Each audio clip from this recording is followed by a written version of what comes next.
Hey folks, Chuck Black here. We are in 52 weeks of Python and we're doing reviews here in week 30. This is the second review session. I'm calling it 30B. I don't know if that shows up for you wherever you're listening to this, but we first went over the review of these basics and now we're going over intermediate type stuff.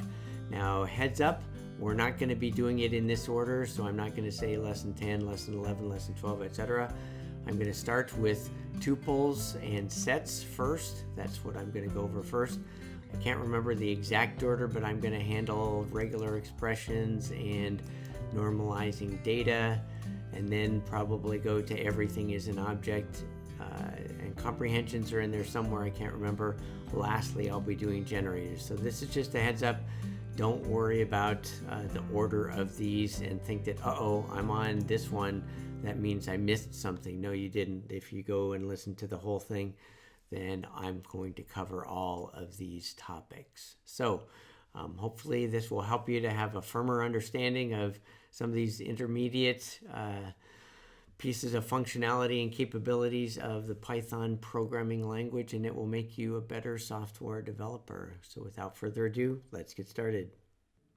Okay, so let's talk about tuples. So what is a tuple? A tuple is just a list that cannot be changed. Here, create devices returns a list. I put that into this built-in function called tuple, and I end up with a tuple called devices. And if I were to look at the output of this, my tuple of devices, it looks exactly like my list, except you can see that there's these round brackets or parentheses, as we call them here in the States, and that identifies it as a tuple. And that is my pretty print right there that we've just looked at. Now when I say, okay, well, let's create a device as a tuple rather than as a dictionary, and what does that look like? Well, I can see here's my name, here's the vendor, here's the actual type of device, I guess the model, here's my OS, and here's the IP address. I can see that as a human being, but how do I reference those? Well, I reference them like this using a subscript, because that's what you do with either lists or tuples. And you can see right away, well, that's going to be a problem later on in the code when I want to refer to the IP address of the device. I'm going to have to remember device sub 4, and that is a suboptimal way to do that. And so that is one of the reasons you don't see tuples or even lists getting used to do things like this that often. We prefer dictionaries. But if you're going to use a tuple because you don't want it to ever change, then what can you do? Well, you can use what we call a named tuple. A named tuple is just exactly like a tuple, except that you name item 0 with a particular name, item 1 with a name, item 2 with a name, item 3 with a name. And ignoring these two lines where I set it up, let's look at our usage of it. Wow, that's a whole lot easier, isn't it? Device.name, device.vendor. It actually, if you've seen class type stuff with object-oriented programming, it looks like that. Some people have called tuples a poor man's class. You can use tuples in this manner, and this is just Python's going to say, oh, you mean device sub 0, but the code actually reads much better. Now, how do you set up a named tuple? The way that you set up a named tuple is something like this. It's a little bit ugly.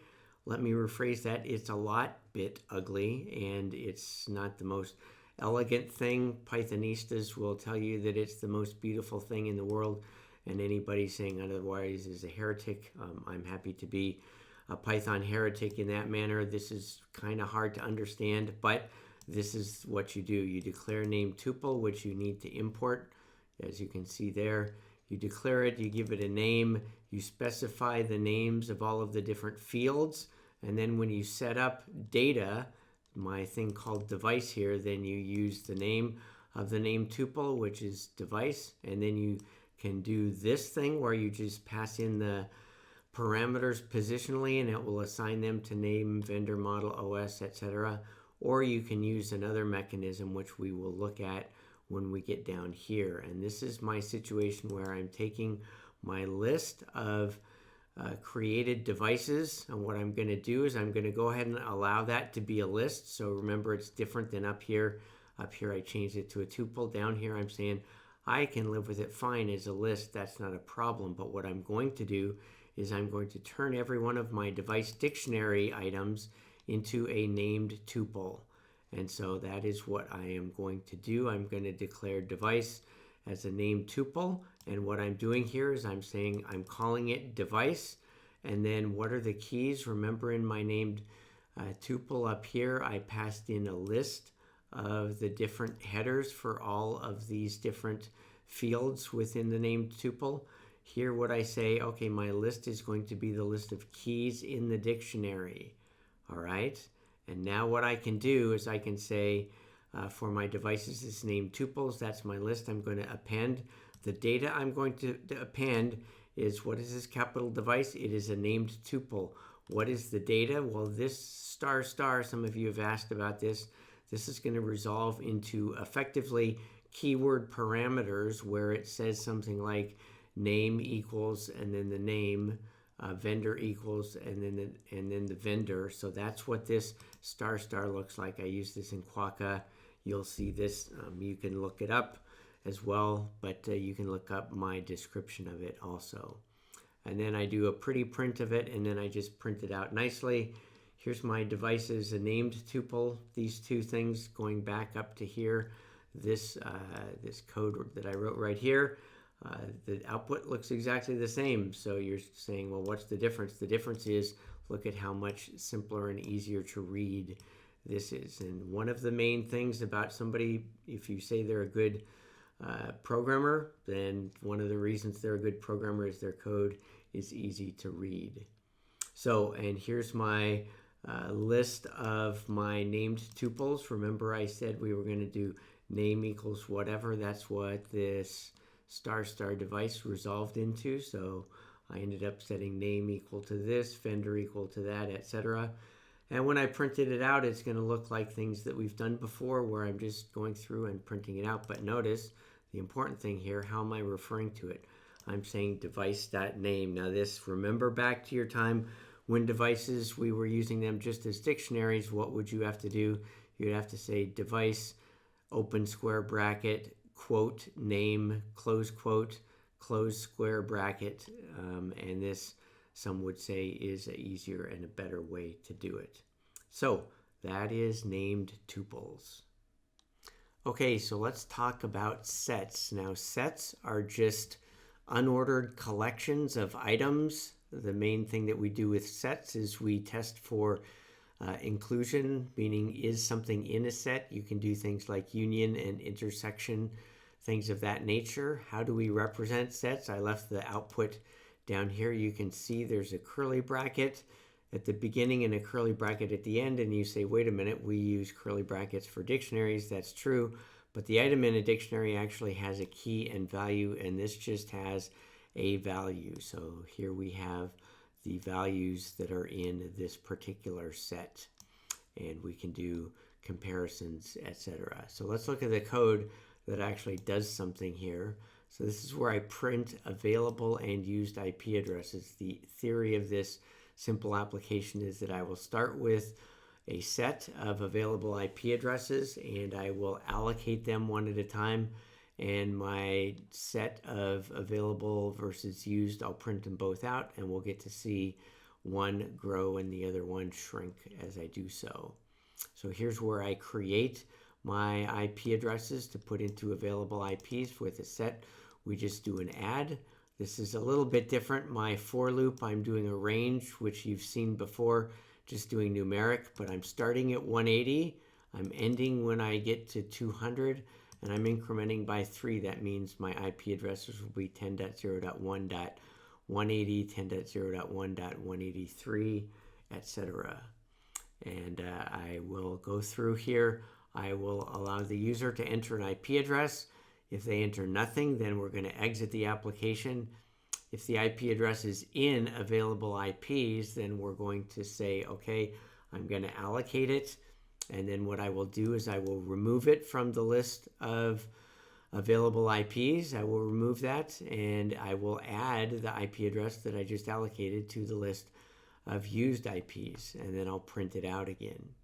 And if I happen to look at this and I say that, okay, well, I want to do do the intersection of available IPs and used IPs. Remember what an intersection does? It sees if there is an item that is present in both. So if we had an IP address that was both available and used, that would be a bad thing. So I actually print out that this is an error. As you are testing this as you go through this lesson, you could modify your code to get rid of this removal right here by commenting it out, and you would be able to see that would actually trigger the error. And if I do an IP address that's not found, then I say IP address is not found. Let's go ahead and run this and see what happens.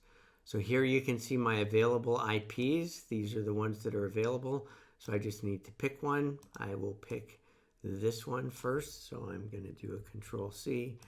I'm going to do a Control V and type that out. So it allocated 10.0.1.198, and you can see my available IP set has this in it. It is now missing 198, and used IPs we have 198. If I wanted to do one more, I could just pull it out here. I'll do this one, allocate this one, and now I should see two items in the used IPs, the ones that I did.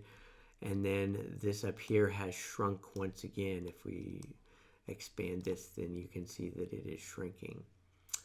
So that is what sets are, and that's what sets are for. I don't actually have in the test for inclusion is the in test. I don't think I have that in there, but that's a common thing that you do with sets as well. Anyway, that's sets.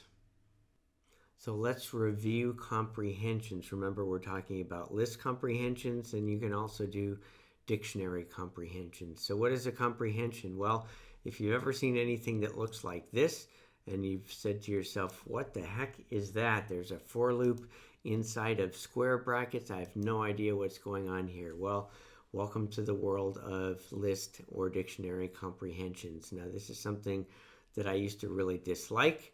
I had to inherit some code that used it, and for teaching, I actually removed it in some cases because I wanted it to be easier for people to understand, but it seems to be fairly ubiquitous in terms of usage, and so it's probably good to be aware of it. And frankly, I've come to like it a bit because I like condensed code, and as long as you can get over the learning curve, which can be steep at the beginning, then you will be happy with your comprehensions. This right here is the main thing that I would like you to understand. If you can understand this, then you understand comprehensions, specifically list comprehensions, and you can work on the other ones. Here is me taking this string right here.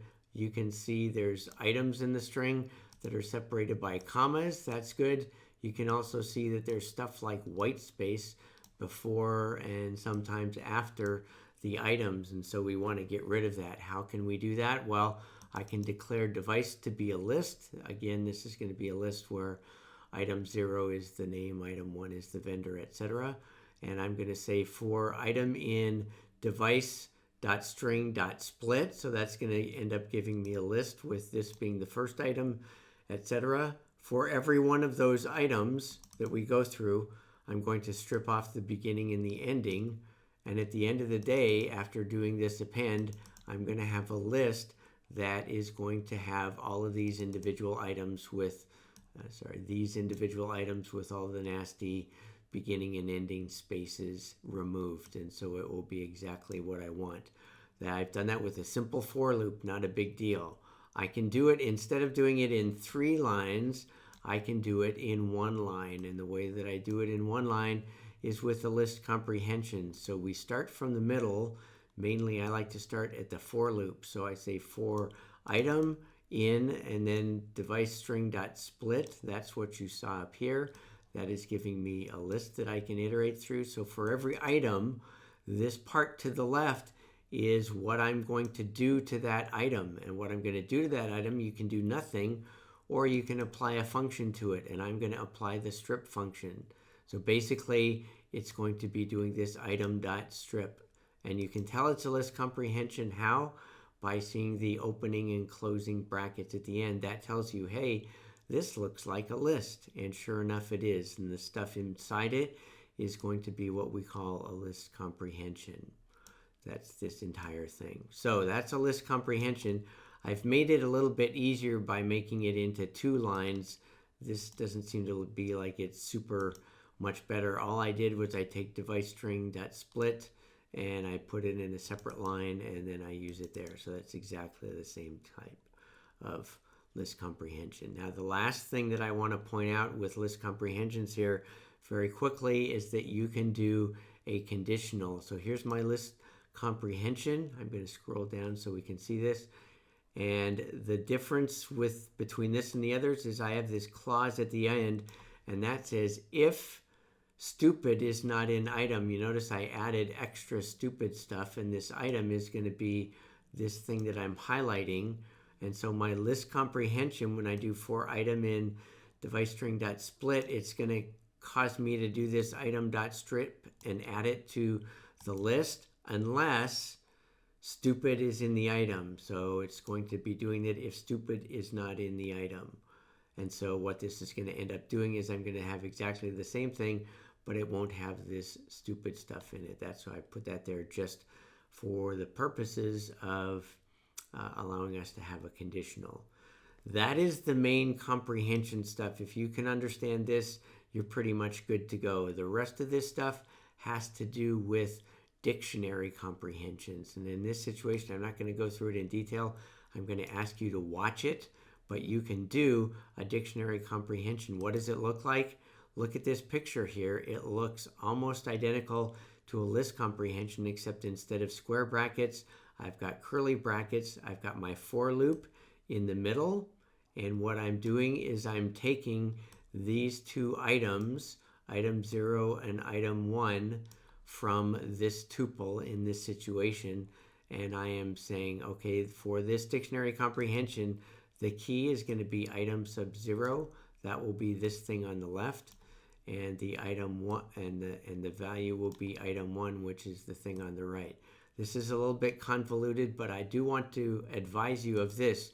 You will actually see this periodically where functions that you think should be returning to you a list of dictionaries instead will return to you a list of tuples. I actually haven't looked into why they do that, but some database stuff, some Juniper data reading from a device, instead of giving me a dictionary, it gives me a tuple. I'm assuming it's because there may be more than 2 items at some cases, but that's what this does. So that's what this thing here does. This is a dictionary comprehension. I've got a couple more dictionary comprehensions. In fact, this one takes this string here, and it first does a list comprehension and then a dictionary comprehension. And then here's another one that does a dictionary comprehension. I'm not going to try to go through all of these in detail. It's already turned into more than just a review, but hopefully, and if you just understand the list comprehension stuff, including what I showed you with the if clause at the end, and you have this function that you're applying to the data on the left-hand side, you'll be good to go, and you will be someone who understands comprehensions. Let's talk about everything is an object. Now, here's the code for everything is an object, and you look at this and you say, Chuck, that is the ugliest, most worthless code that I've ever seen.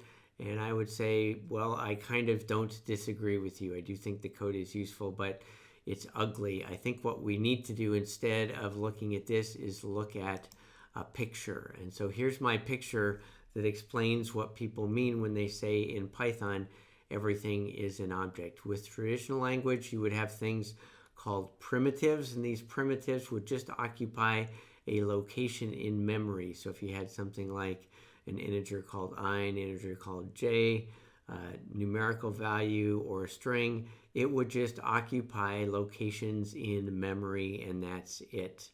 In Python, everything is an object. Oh, and by the way, traditional language also have non-primitives, in which case, like Java, you have object-oriented stuff, and so you have things that are objects, but you also have primitives. In Python, everything is an object. That means that even if you have something like an I, which is a value 1, or a j, or a number then it has a lot of things that go along with it. It has the value. So in the first case of I, it would be the value 1, but it will have a reference count that counts how many parts of the code are actually using it. It will define the type of code, and there will be a bunch of methods that you can apply to that particular piece of data. So even something as stupid as an integer with a value of 1, it has all of this stuff. That's what we mean. And what are the ramifications? Why is it important to know? It's important to know because of these two things down here. Keywords, mutable and immutable. You need to understand this, all right? Don't forget, don't be ignorant about mutable and immutable. Examples of immutable data, that's data that cannot be changed. You probably know that a tuple can't be changed, but you may be surprised to know that strings and integers can't be changed either, and I'll describe what that means in this picture here in just a second. Things that are changeable or mutable, lists, dictionaries, sets, those are all changeable. So what are my ramifications here? Here I say I equals 1. What happens? Well, I have an animation that shows this, but it basically means that I is going to point at this object in memory that has all of that object stuff that we talked about here in this picture, and it's going to have the value 1. Then we say j equals I. That means j is going to point at the same object that I is pointing at. So now it points there. What happens when we say I equals I plus 1? Well, we cannot modify this thing because integers are immutable, and that means it cannot be changed. So we have to create something brand new and set it to the value of I plus 1, which is going to be 2, and now I points at it. Guess what? J no longer points at I. J points at whatever object it was pointing at before. So you need to know stuff like this, and then when we look at the code, it's going to be important. And I'm going to gloss a little bit over the code because we don't have time to go through this. I would say go through the lesson if you want more information, or maybe if this is just confirming it in your mind. We can tell what the place of the actual location in memory of the object is by doing ID, this built-in function called ID, and that is what we do when we do I equals I plus 1, j equals I equals I plus 1 again. So here we have situations with an integer where we are just looking at I and j, and what you're going to see is basically what this is visually demonstrating here. And then I have a list, and the list goes through and describes a similar thing, but guess what? It works the opposite because lists are what? Remember what that word is? Lists are mutable. That means that they can be changed, all right? So remember that. So this is going to be different. The behavior is going to be different than the behavior with integers. Lastly, this becomes important when you have functions where you are passing in parameters and these parameters get changed. Whether the parameter is actually changed in your calling code depends on whether the thing that you're passing in is a list if it is mutable or if it is immutable. If it's something like a list which is mutable, then there will be an effect on your variable if you do something in the function. If it is immutable like an integer, then it will have no effect. So you need to be aware of this. And again, I can't go into this in great detail, but I refer you to the lesson where I go into it in a lot more detail and spend 45 minutes talking about it. Okay, that's my review of everything is an object. Hopefully that made sense. Okay, so let's review normalizing data now. All I mean when I say normalizing data here is taking things that you and I as a human could say, oh, well, that's the same thing. SBX, N9, whatever, is obviously the same as this, which is a little bit, which is actually different from a computer's point of view because of the capitalization, things of that nature, or maybe MAC addresses and how MAC addresses are represented. So that's what I'm talking about with normalizing data. So how do you do comparisons of strings In Python. In other languages, you can do ignore case, not so in Python. So what you need to do is you need to lower or uppercase your things that you're comparing, and that will allow you to do the comparison appropriately. As I did this, I learned that upper and lower for extended character sets sometimes do not work correctly. So there's a new method called casefold, which seems to work for Unicode data and other extended character sets data. So that is what we do there for that type of comparison. Now, the next I looked at besides strings was looking at MAC addresses. Here I have a bunch of different ways to do MAC addresses. In this case, I'm using colons. In this case, also using colons, but everything is capitalized. We could, as humans, could see that that's the same. Sometimes Cisco does things like this with two bytes together and then a dot in between. Sometimes people use hyphens, and I did a wacky one here. I don't think anybody in the world uses that, but just for purposes of demonstration. Now, what I decided, and this is what you will end up doing quite often when you write your code, is you will store it or keep it in some normalized fashion, and my normalized fashion is lowercase and without any of the special characters in it, and it allows you to do comparison. What I did in order to do this is I wrote a function called normalize, and it basically, we talked a little bit about how this is called function chaining. I took the MAC address and I do dot lower, so I'm applying this function lower. The result of doing lower is a string, so to that string I then do a replace, where I replace a colon with nothing, and to that string I apply replace, where I get rid of a dot and replace it with nothing, and the same thing with that string. I get rid of the hyphens, and at the end of the day, I'm going to end up with something that looks like that. So that allows me to compare the normalized version of colons with normalized version of caps and dots and hyphens and wackies and norm, and they will all end up being okay.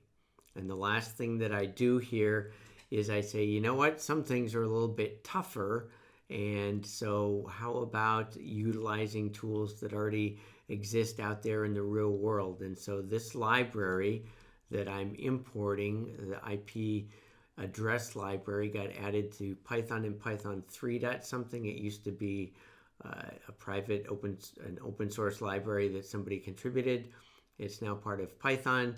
It allows you to take your IP addresses and it will change it into an object. See this capitalization at the beginning? This is creating an IPv4 address object, and it is able to do all of the nasty normalization stuff for me. So you see that I've got, if I'm comparing strings here, this would obviously fail for all of these. We actually found that in a version of Python, I think Python 3.7, this one with leading zeros failed, but they fixed that in Python 3.8, I think. And so it works with newer versions of Python. Anyway, this is just cheating and allowing me to do stuff all the way on my own. Now, when we talk about normalization, we could also talk a little bit about something like napalm, which takes at a much higher level, not just individual pieces of data, but it goes out to devices, and it will retrieve data from devices and return them to you in a normalized manner. That's a little bit more advanced and not specific to this discussion, but there are libraries, if there are things that you want to do, that do this type of normalization for you. And in the lesson, we actually looked at napalm and saw how it did it. So you could look at napalm. You could look at this lesson. You could also look at my napalm lessons that I'm beginning to publish in our 52 weeks of Python. I think they're weeks 28 and 29, but I'm not 100% sure. So just check it out. Anyway, that is data normalization in Python. Okay, so let's review regular expressions in Python. What is a regular expression? Well, a regular expression is something that looks a little bit like this. Well, it looks exactly like this in this situation. It's got a bunch of special characters. It is attempting to define a pattern that you're going to attempt to match. And you take the thing that the pattern that you've created, and in Python, what we're going to do is we're going to do a regular expression search where we compare the pattern that we've created with the actual data that we're trying to find the thing in that we're searching. And we're going to end up coming up with a match. Not only will we come up with a match, but we will also be able to find specific pieces of that match by looking at groups. Groups are defined by these parentheses within the regular expression. And so we're able to find, not only to match or not, but we're able to extract pieces that have been matched. And so the code that I wrote here is a little bit interesting simply because I decided, okay, well, I don't want to replicate the code over and over again, so I'm going to define my different types of searching, and if I wanted to expand this, I could just add some more to be MAC address, IP address, host name, and email. And then I created a list, a validation list that is made up of those things I just defined. And then I created a dictionary of the patterns, and it's indexed by the item in the list. And that allows me to go through my validation types in that list, and I'm able to do the validation. So I do a search for my validation pattern, and the pattern is appropriate to the type. So the first one, when I'm doing MAC addresses, will be this pattern. The second one will be that one, etc. This is a useful piece of code that we've got right here. I have a while loop that I allow the user to enter in data, and so I'll see if it matches. And you may have wondered about this rude remark. What's that about? Well, if it doesn't match, then I print a semi-humorous, at least in my mind, message that says it didn't match. Let's actually run this and see if it works. All right, I'm going to enter a MAC address 00.11. Whoops, I'm reading this wrong. 33.44.55.66. Did I do that wrong? 1, 2, 3, 4, 5, 6. That's interesting. That is telling me that it is wrong. I wonder why. Do I not allow there to be dots? That's right. I don't allow there to be a dot, so that's no good. I remember that now. So let's try that again. 11 -22 -33 -44 -55 -66. Let's see if that works. Okay, that says it's a valid MAC address. I'm trying to remember from my MAC address if I allow there to be like 1122.3344.5566. I wonder if this is allowed. Apparently, I don't allow that. So my MAC address matching does not allow that as an option. Oh, I just realized that. Okay, well now I know. I can also, if I just type something like this in, then that's going to be no good. So it looks like I'm stuck on no way, Jose. My rude remark is not giving me, there we go. Nice try, McFly. Okay, I hit enter. Now I'm doing IP address 1.1.1.1. That looks okay. 1.1.1.1.1. Let's see if that works. Nope, it doesn't work. And also 1.1.1.300 should fail. Okay, so that works.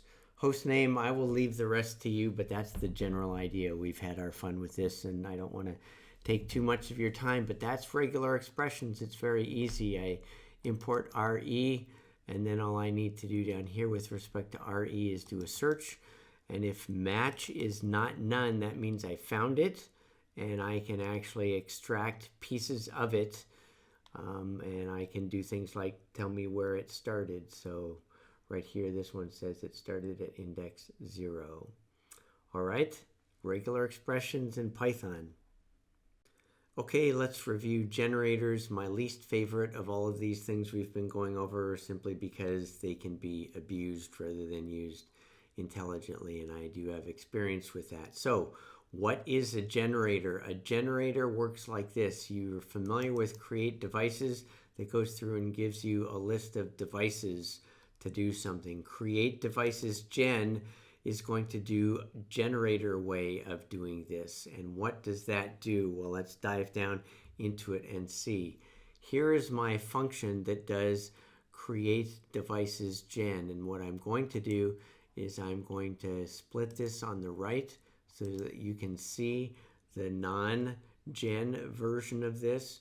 When I create a list of devices, what I'm going to do is I'm going to go through and return all of these devices. The difference with the generator is I get inside right to the point where I'm creating a device, and then I do this thing called yield. And so a generator function is going to do a yield. And what that means is when a caller calls into this, you are going to get a generator back, and that generator, this thing right here, can then be used to iterate through these things, but it didn't create an actual list. It's going to re-enter my function and give me the next device, and then the next time I iterate through it, it's going to give me the next device and the next device.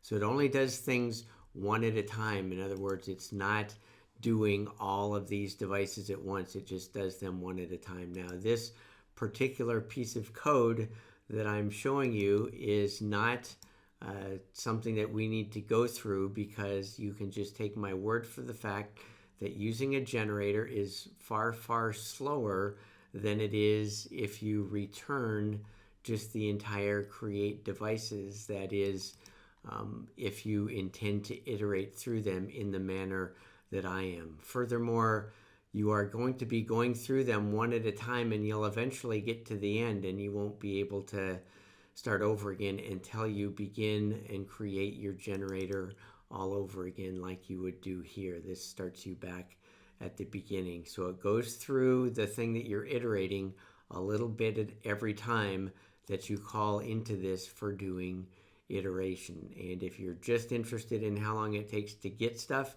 of course it's going to take much longer, because the process of rebuilding the function call stack and setting everything up and getting you back into this for loop right here to do the next iteration of the for loop is a complicated thing. But where are generators useful? They're extremely useful, as I understand it, in cases where there are huge amounts of data, and where going through and doing this type of thing where you create everything, if you have like 10 million of these large things and you're trying to do that, you may exceed the amount of memory that's available on your system, and your program will crash. And then you would definitely need to use a generator. So in huge amounts of data, you want to use a generator. For our little purposes, probably generators are not necessary.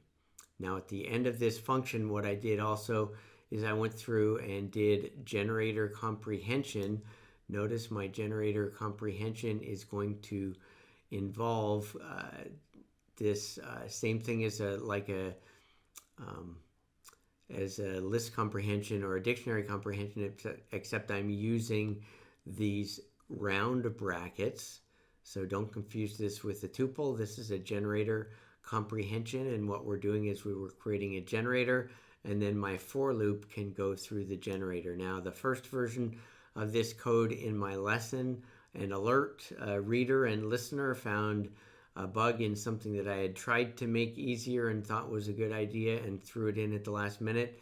And turns out, while it worked successfully, it wasn't doing what I thought it was. And so I appreciate that feedback. And so I changed it, and that's what this code looks like right now. So just so you have a general idea of generator comprehension, since I've never used generators, had a need to use generators. I haven't really used them. I've even used generator comprehension even less, but you can examine these if this is something of interest to you. Probably better would be to go back into the lesson and hear what I had to say about it. So generators, that's what they are. When you see yield, you know, hey, this is a generator. This function is a generator. And so when you later iterate through it using that generator function, then let's see, where's my generator function?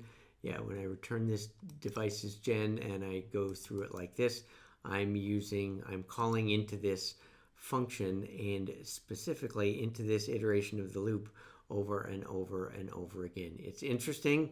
It's clever. It's amazing to me that they have things like this, but not something that I use regularly, but now you know what it is. This is generators. All right, so let's talk about what we talked about. We reviewed what tuples are, and specifically we saw named tuples and said they were pretty cool. We looked at sets and how you can do things like intersection and you add stuff to them and remove things from them. We did look at regular expressions, which are pretty cool and allow you to match things like MAC address, IP address, hostname, email, etc. And you can even extract portions that have been matched. We talked about normalizing data so that you can find something that humans can see are the same like this, but we can allow the computer to make sure that they're the same as well by doing normalization. We looked at everything being an object. This code we didn't run through, but we did realize that the issues of mutability and immutability are very important, and we looked at this example and we looked at this picture here to realize, okay, well, what we mean when everything is an object is even something as simple as an integer has reference counts and types and a bunch of methods that you can call on it. So that was that. We did look at list comprehensions as well as dictionary comprehensions and saw that, okay, well, maybe this isn't such a bad idea. Here it took me 3 lines, and here it only took me 1 line. And as long as you can wrap your brain around parsing this and start in the middle is my advice with the for loop, and then apply this function to it. And the last thing would be you can add a clause so that you only look at the data that you're really interested in. Then you can do comprehensions, and there's list comprehensions as well as dictionary comprehensions. Let's see, did I miss something? We also talked about generators, and we said if you see something that has a yield in it like this, so if you see a yield, that means this is a generator function. It's going to return this functionality. What it's really returning is the actual location and spot in this iteration. So every time you do iterate through in your calling code, then you are going to end up diving down into this function and into this for loop. Once again, that's what it gives you. And it's good for huge amounts of data if you don't want to go through and return all of it. That's basically what we talked about. Hopefully this intermediate stuff now is more understandable to you guys and you have a better idea and you're moving along the path towards becoming more of an aficionado of Python. I'm not a big fan of Pythonistas and the word and the way that some Pythonistas behave, but you can become an expert in Python and that's perfectly okay. Thanks for listening.